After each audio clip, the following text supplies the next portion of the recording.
தந்தை மகன் தூயாவின் பெயராலே ஆமீன். யோவான் எழுதிய நற்செய்தி வாசகம் அதிகாரம் 6 இறை வசனங்கள் 1 முதல் 15 முடிய. அக்காலத்தில் இயேசு கலிலேய கடலை கடந்து மறுகரைக்கு சென்றார். அதற்கு திபேரிய கடல் என்றும் பெயர் உண்டு. உடல் நலமற்றோருக்கு அவர் செய்து வந்த அரும் அடையாளங்களைக் கண்டு மக்கள் பெருந்திரளாய் அவரை பின்தொடர்ந்தனர். இயேசு மலைமேல் ஏறி தம் சீடரோடு அமர்ந்தார். யூதருடைய பாஸ்கா விழா அண்மையில் நிகழவிருந்தது. இயேசு நிமிர்ந்து பார்த்து மக்கள் பெருந்திரளாய் அவரிடம் வருவதைக் கண்டு, இவர்கள் உண்பதற்கு நாம் எங்கிருந்து அப்பம் வாங்கலாம் என்று பிலிப்பிடம் கேட்டார். தாம் செய்ய போவதை அறிந்திருந்தும் அவரை சோதிப்பதற்காகவே இக்கேள்வி கேட்டார். பிலிப்பு மறுமொழியாக, 200 தெனாரியத்திற்கு அப்பம் வாங்கினாலும் ஆளுக்கு ஒரு சிறு துண்டும் கிடைக்காதே என்றார். அவருடைய சீடருள் ஒருவரும் சீமோன் பேதுருவின் சகோதரருமான அந்திரேயா, இங்கே சிறுவன் ஒருவன் இருக்கிறான். அவனிடம் 5 வார்கோதுமை அப்பங்களும் 2 மீன்களும் உள்ளன. ஆனால் இத்தனை பேருக்கு இவை எப்படி போதும் என்றார். இயேசு, மக்களை அமரச் செய்யுங்கள் என்றார். அப்பகுதி முழுவதும் புல்தரையாய் இருந்தது. அமர்ந்திருந்த ஆண்களின் எண்ணிக்கை ஏறக்குறைய 5000.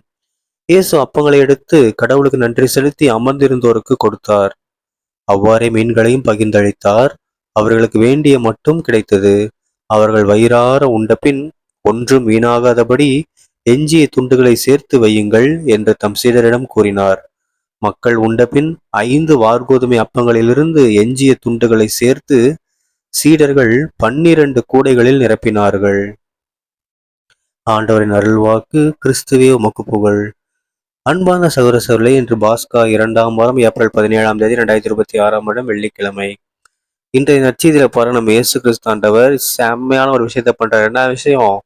5 அப்பம் 2 மீனை வைத்து 5000த்துக்கும் மேற்பட்ட மக்களுக்கு உணவளிக்கிறாரு. ஓகேங்களா? நினைச்சு பாருங்க. இப்ப நம்ம சர்ச்சுக்கு எத்தனை பேர் வருவோம்? மிஞ்சி போனா நம்ம சர்ச்சில் ஒரு கூட்டம் 500, 600, 700, ஒரு 1000. ஓகேங்களா? ஏதாவது பெரிய திருவிழா, ஒரு பெரிய தேர்பவனி அப்படின்னா 2000, 3000.